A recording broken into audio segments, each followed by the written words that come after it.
Come and tell me yes first. Tonight, chilling details emerge suggesting John Matara might be a serial killer or a possible chronic offender.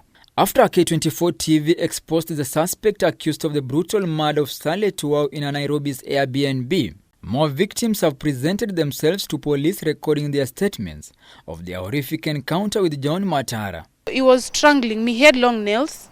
Alikuwa na kidole moja hapa na ingine hapa. So he kept strangling me so much hadi akachezo marks. Among the victims is this young woman who will not reveal her identity.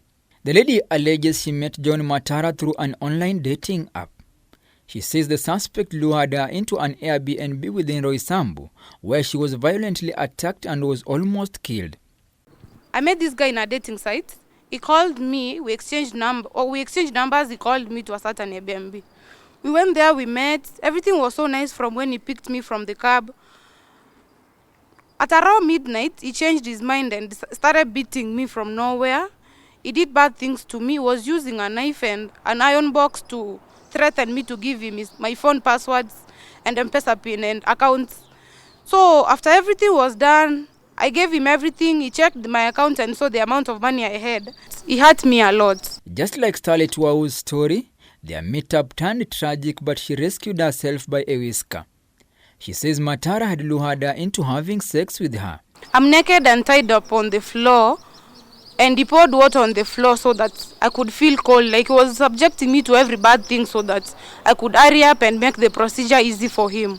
Police now say investigations into Starlet Tuau's brutal killing has taken a twist after the strange revelations.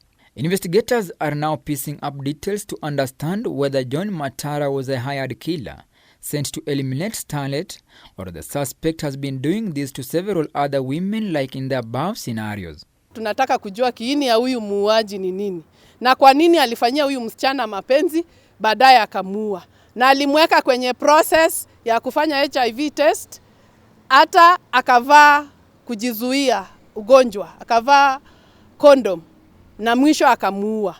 Maybe he's a serial killer. However, the suspect alleges he has been dating Starlet Tuau for 2 years, and their relationship was doing well until the fateful day he is accused of killing the 24-year-old.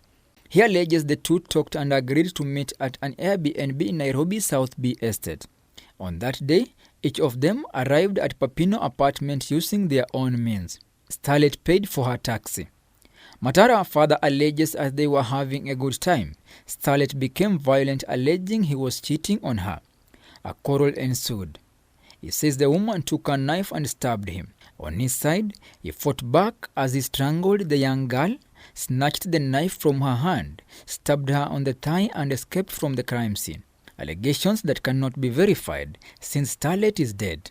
Uchunguzi inaendelea, tujue nia yake ilikuwa gani ya kuchukua nyumba na kupeleka msichana na kumtendea kitendo kama hicho.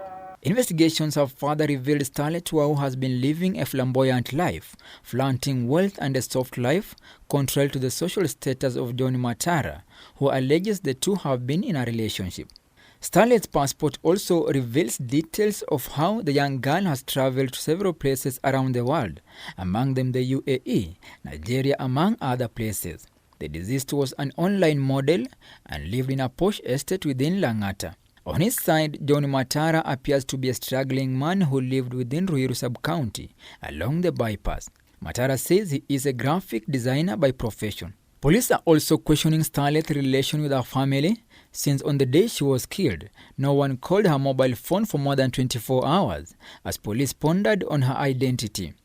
It also emerges Starlet Tuau is a young sister to Pastor Victor Kanyari.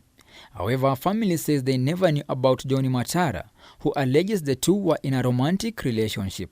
Meanwhile, Starlet has been buried at her parents' home in Nairobi's Kamulu estate. The family did not allow the media to cover her final send-off.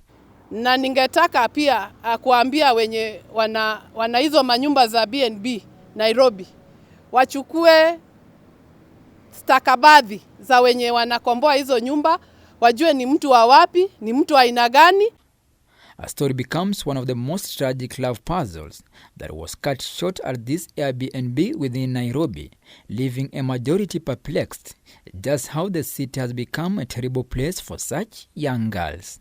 Franklin Wala, K24 TV.